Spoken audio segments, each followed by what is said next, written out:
As of Tuesday of this week, I've been nominated to the Canadian Paralympic team for the 2016 Rio Paralympics. So the journey, I've qualified. So now the real journey begins of preparation. But I made it to the Games. I'm part of the team for the Games, and the next goal is to get on a podium at the Games. Conversations with Garmamie, episode number 34. We catch up with Tony Walby on his long journey towards the 2016 Summer Paralympic Games in Brazil. Tony answers a variety of questions pertaining to judo, sports psychology, philosophy, and mixed martial arts.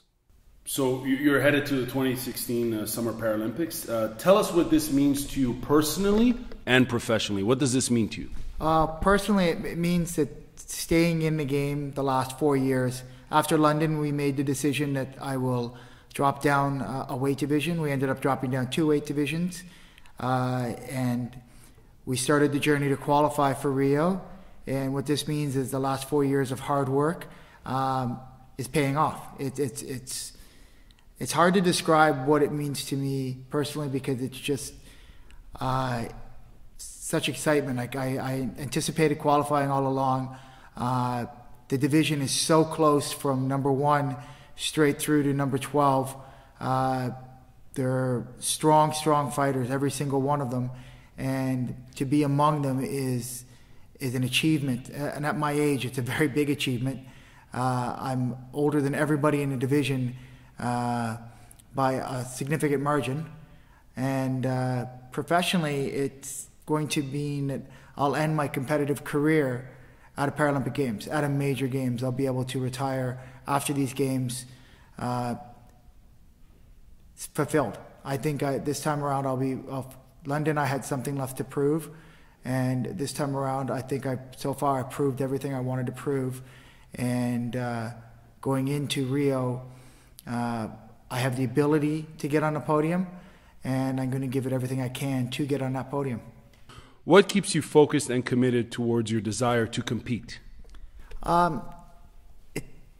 That's actually, I'm not sure I've really ever answered that one fully, because I don't know if it's possible to answer that one fully. It's a drive within you to be the best you can be all the time, no matter injury, no matter age, no matter competition. You want to be the best, and it's very hard to walk away from high performance sport when you are good, when you can still win matches, when you can still win medals, even when you're losing, it's hard to walk away from that drive. So it's a very difficult question to answer of what keeps you going. It's internal. It's the sport itself. It's the desire to compete, to be the best. And I'm not sure anybody's ever going to give you a complete answer of why, but I just know it's something inside me that drives me to keep going forward. The passion for the sport, but also the desire to continue to win. And come September, when I'm done with high performance competition, it's going to be very, very hard to walk away. And I know I'm going to walk away from high performance competition as an athlete, but I'm going to stay as a coach, as a trainer. But it is going to be hard to walk away as that competitor. Fair enough. What was the best advice you were ever given in judo? I got a lot of hard questions for you, man. Yeah. Tough questions. I guess the best advice I've ever given is one that... You've ever been given. I've been ever given. Yes. And I think I still give this advice to everybody too. Tina Takahashi once told me that any kid can win and any kid can be champion. And I've taken that to heart. I'm not the most skilled judo fighter, but I am one of the scrappiest fighters. I feel that anytime I get on the mat, I can win. And Tina Takahashi taught me that anybody can win. And that's the best advice I've ever gotten in judo, is that anybody can win. And I give that pretty much every class, is that anybody could win. Now, let's flip things around a little bit. Let's say we could book a judo match between judo legend Yamashita versus Teddy Riner. Who would win and how? Yamashita versus Riner. Athletically, Teddy Riner is better. Teddy Rayner is athletically better. Judo-wise, Yamashita. Who would win? I would say Yamashita. And I feel Yamashita would win probably with his unique Osotogari, and he would most likely win because he would outsmart Rayner. He would catch him in a position that Rayner's not used to being caught in. Yamashita had amazing kumikata, gripping, amazing judo, and he did have great athletic abilities. But Rayner athletically is better, but Yamashita's got the better judo, and in the end, judo will win. In life, what was the best advice you were ever given? In life. You're loving the questions. Come on. I am loving the questions, and I guess the best advice I've ever been given in life was by my mom, and she said to live your life. And many times throughout the years, people have told me there are certain things I cannot do, and I guess even over the last decade, as I've been losing my sight, people have told me there's things that I cannot do, and I've told myself, well, you know what, I can do them. It's my life. I'm going to live it. And I guess that's the best advice ever given to me, is by my mom, saying, live your life. And I think I have lived my life. I've had a few people tell me things that I have to listen to, such as my wonderful wife and my kids. But outside of that, I am basically living the life I wanted to live. And I guess that's the best advice I've been given ever, is to live your own life. And I guess I live by that advice, is that I guess it's the best advice you can give anybody, is to just be yourself and live your life. Now, Canada has yet to produce an Olympic and or world champion in the sport of judo. In your opinion, why is that? That's actually not true. It's not true? That's not true. To clarify, what I meant to say was that Canada has yet to produce an Olympic gold medalist and or a world judo champion gold medalist at the highest level of international judo competition. The context of that statement applies to that of the senior level of international judo competition. However, yes, of course, Canada has produced many great world judo champions at other levels of international competition, as Tony will explain. Okay, is that understood? Great. Now how about you go on Facebook and like my Conversations with Garmamie page? Okay, back to Tony. Olympic gold. Oh, we've not Sorry. No, Olympic gold. No, you said champion. Yes. But you also said world champion. Yes, I said Olympic and world champion. Well, we have not had an Olympic champion. Yes. That is true. Yes. But we have had a world university champion. Yes, of we course. have had a world junior champion in Kyle Reese. We've had two world junior champions, a cadet world junior champion as well. So we have had world champions. We have not had a senior world champion as yet. That's what I meant. And we do have a number of potentials, like Antoine Varus-Fortier, Kalila Zapernik. There's the reason Canada hasn't produced one is we have to look at the number of judoka that Canada has. I mean, in all of Canada, we have just over 30,000 registered judoka. That's throughout the whole country. At the national level, for elite national fighters, we have a handful, or just maybe 20, maybe 25 that are at that elite level. And then if you want to go even further, how many do we have that are competing for medals at the World Cup and at the World Championship level? 4, 5? And then of those 4 or 5, how many of them have the potential to be world champion? 1, 2.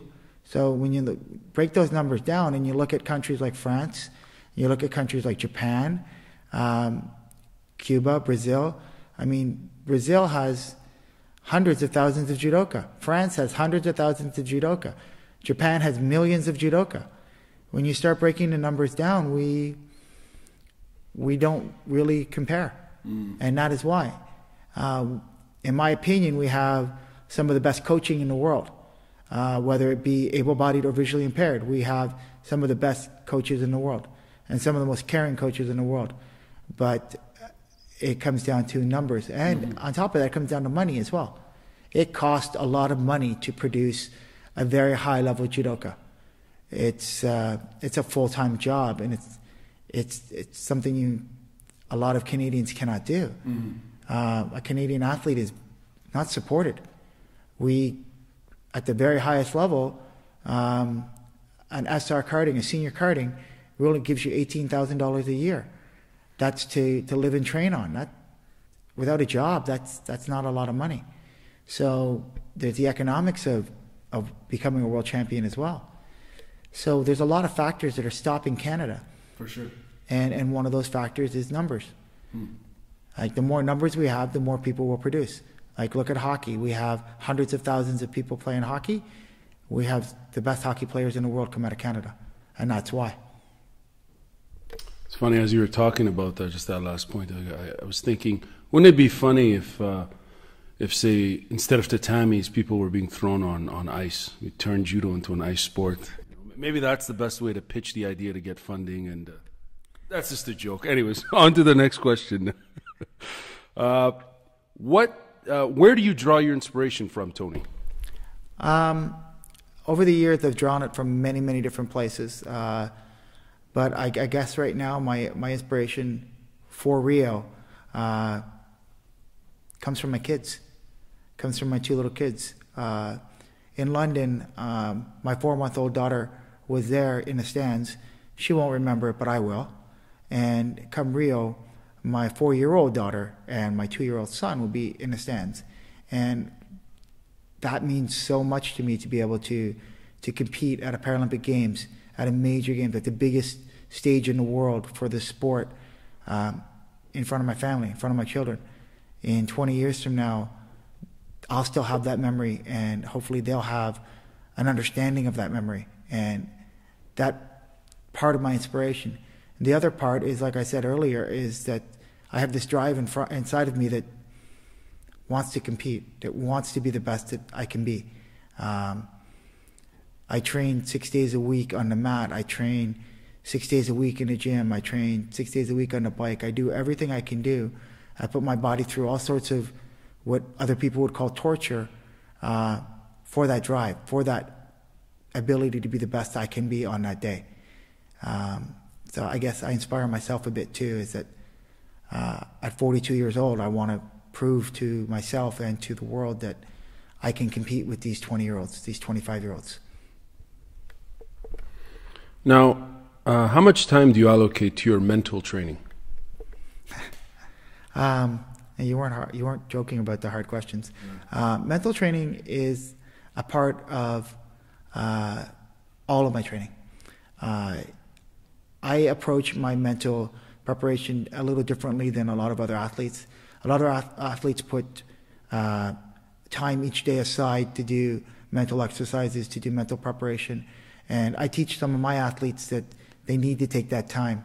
But I actually, during training, during weightlifting, during judo training, even on the bike, I do my mental preparation during those times, because I don't have other times to allocate to it. I have a full-time job, I have a family, and I train 3 to 4 hours a day. So I mix both my physical training and my mental training together, and that's been working really well for me. I've been able to develop some new techniques for mental training that I think fit really well with judo, with the pauses that you have in a match of judo. I've been trying to take those 10 and 15-second pauses during our training sessions to refocus, to find new ways to quickly refocus, to push the frustration away, to mentally be able to just click again within a 10 or 15-second rest. Just switching things here a little bit, combat sports fans, they value the competitive aspect of judo as a sport, but judo has values that go beyond that of a sport or a competition or game. Out of all the Canadian judokas you've ever met over the decades, who, in your personal opinion, strives to live by these, quote, judo values? I know this is a big question, but... you know, there are two, there's a separation in judo. You have judo the sport, and you have judo the martial art. And the etiquette in those two, and the values in those two, and the way of life in those two are actually separate.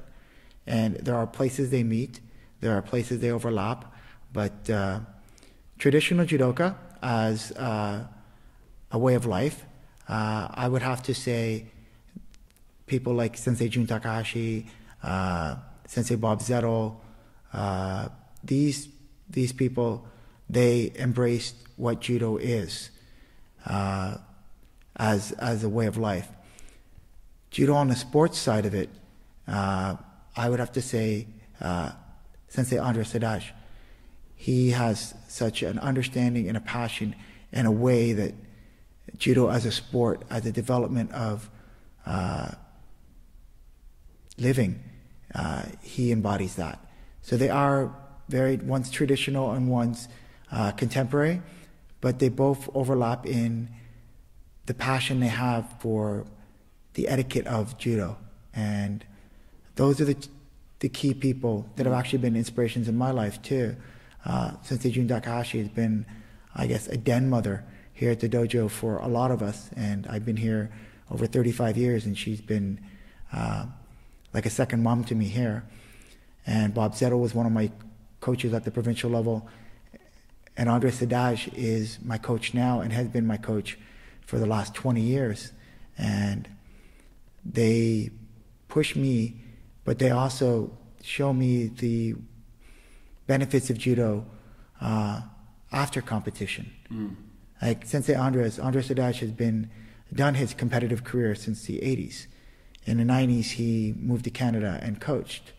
In the late 90s and early 2000s, and up until 2 years ago, he was a sports, and still is, a sports director for Judo Canada. And then he became the visually impaired coach on top of that. So he's back into coaching, but all of that was after his competitive career. And he's shown me that there is judo after high performance competition. And Sensei Jun has shown all along that the etiquette of judo without having to be a competitor. So those two worlds do overlap, but they also have their own advantages.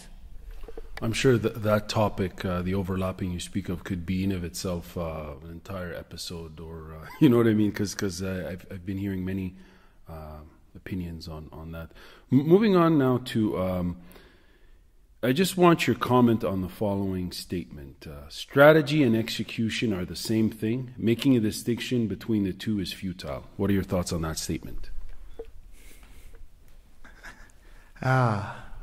Just to give you background on where I was reading an article on leadership in the workplace.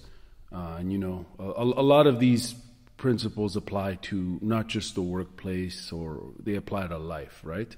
And I read that statement in an article on I think it was the Harvard Business Review.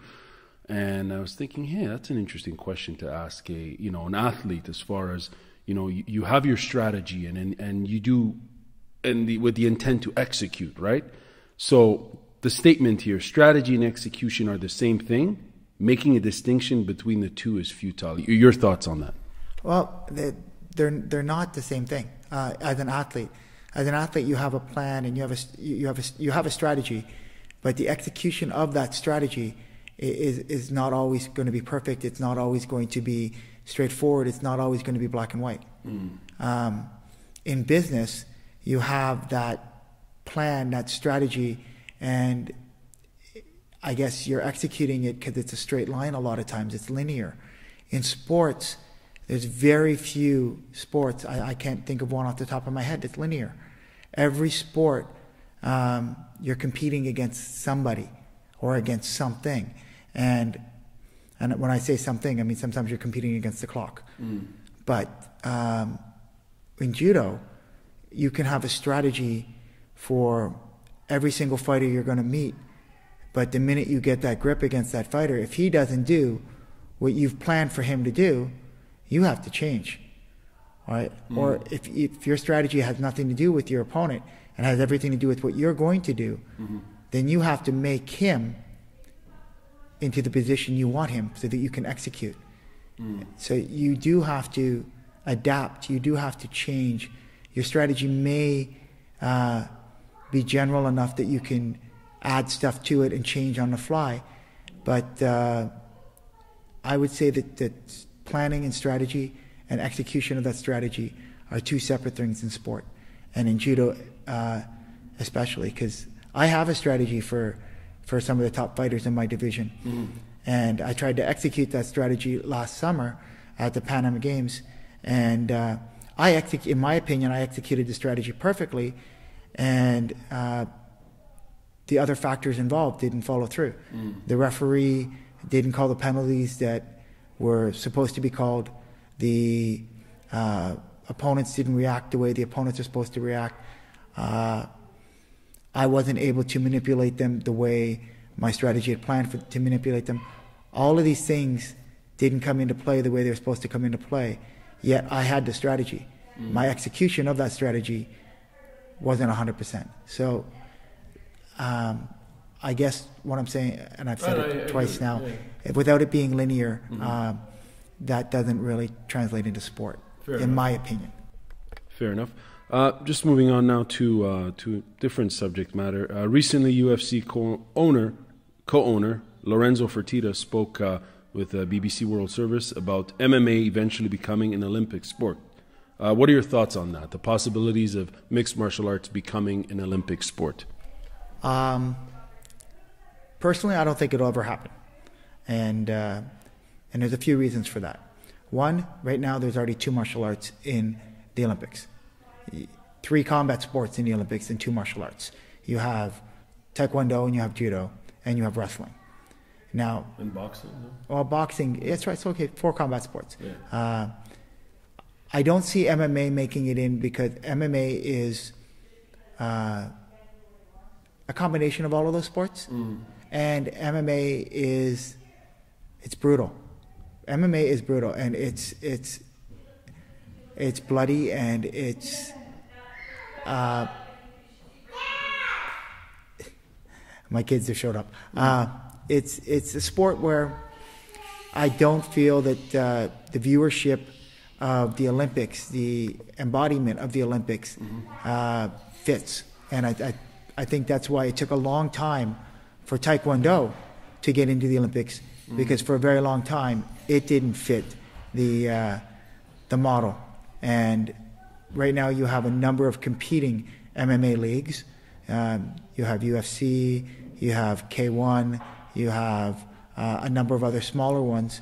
We even have a Canadian MMA league.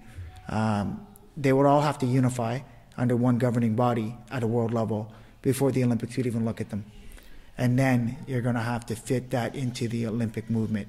And I don't see it happening. Also, the Olympics are again moving away from professional athletes. You'll see, I do believe 2018 will be the last time NHL players will play in the Olympics, and I believe 2020 will be the last time we'll see NBA players in the Olympics, because they're moving back more towards an amateur sport. So personally, I don't see MMA ever in the Olympics, but it would be interesting to watch. I think the ratings would go up, but I think it's hard for the ratings to go any higher than they are for a lot of these Olympic sports.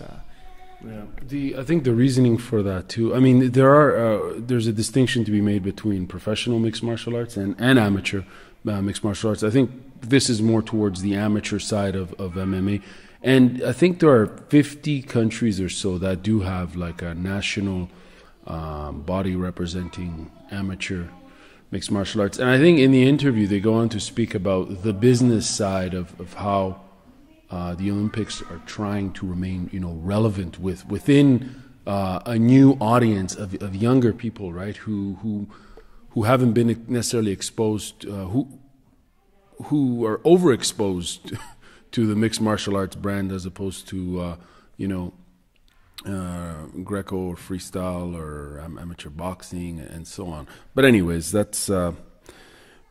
Thank you for your thoughts on that. Moving on to somewhat similar topic, kind of. Ronda Rousey recently revealed that she thought about killing herself after the defeat by Holly Holmes in November 2015.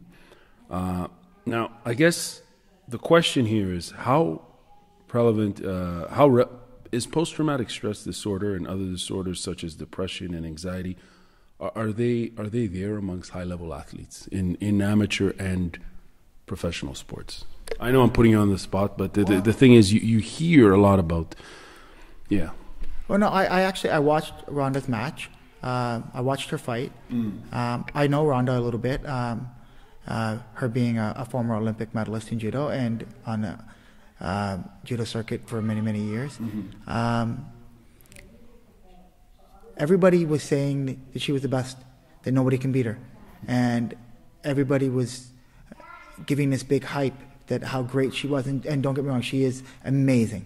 She is amazing, and what she's done is amazing. But she reached such a high level in such a short period of time that when she lost, it was a crash.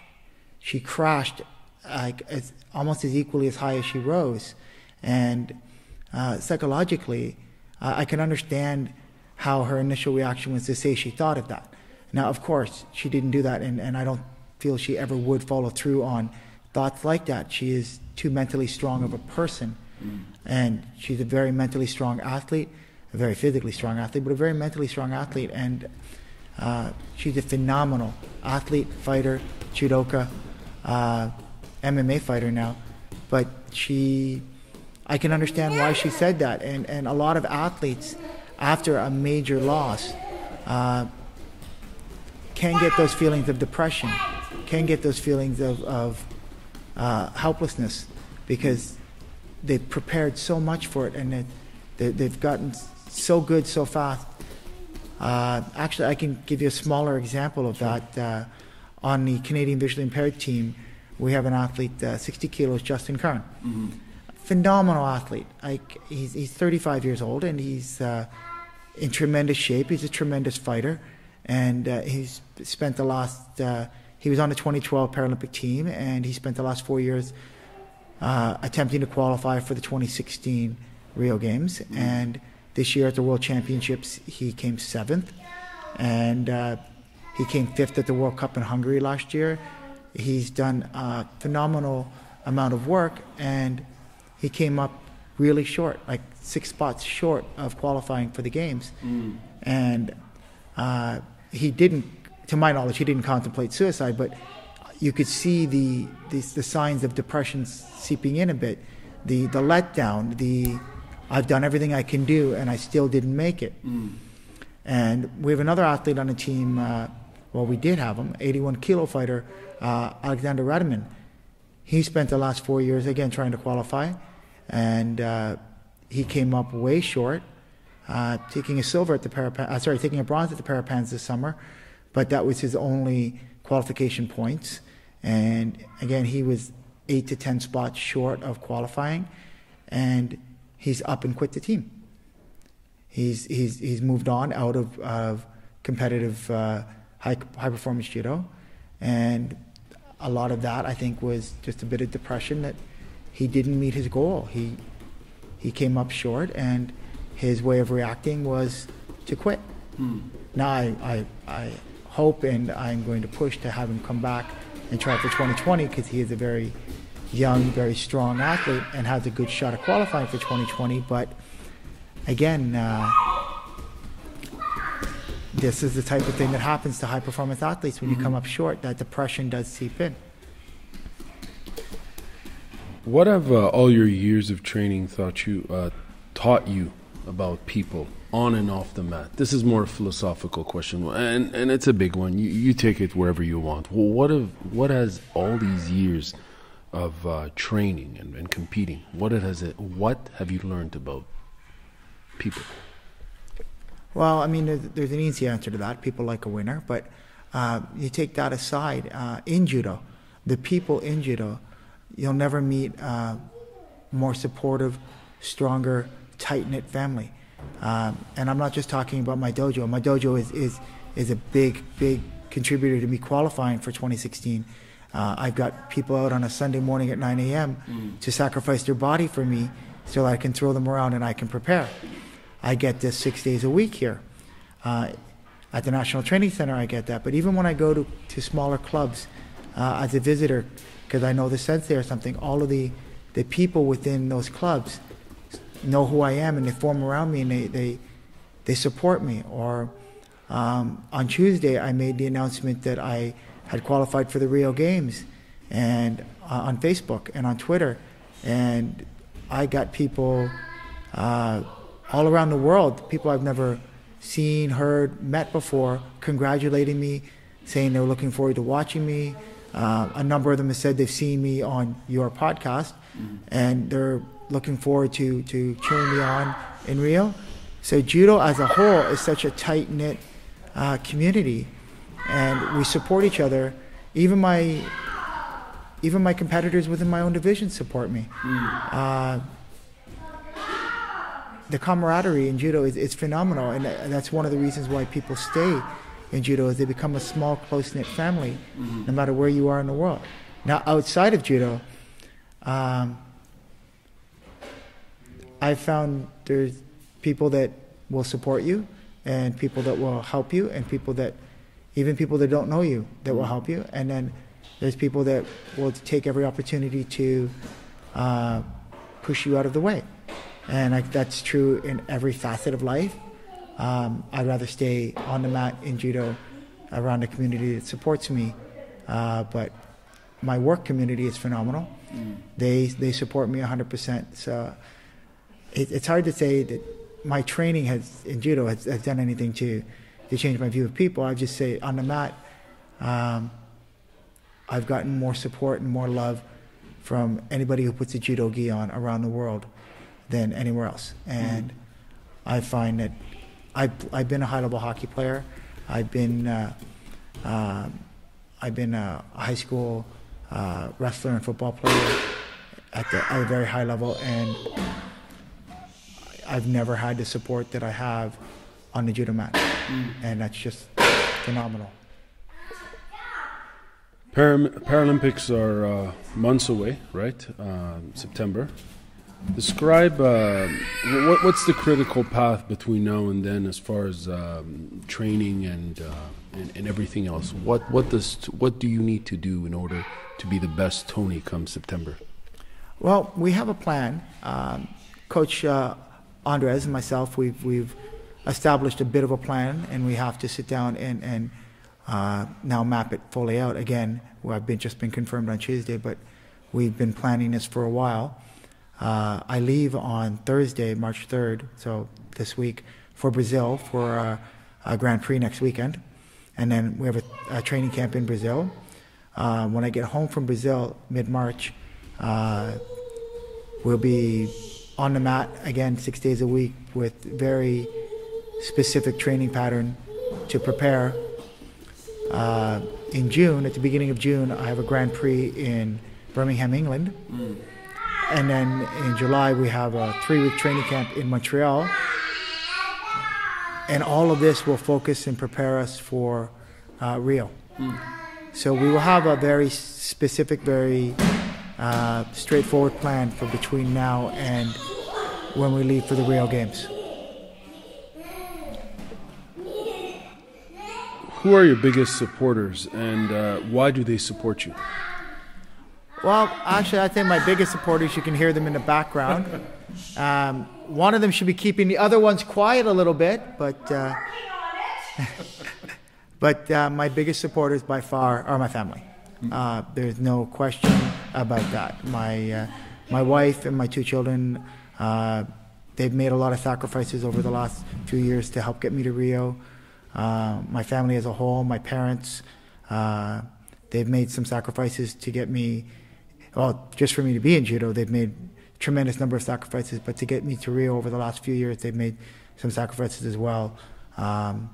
Being visually impaired, being blind, I obviously can't drive, and being here at the dojo 6 days a week means somebody has to bring me and pick me up.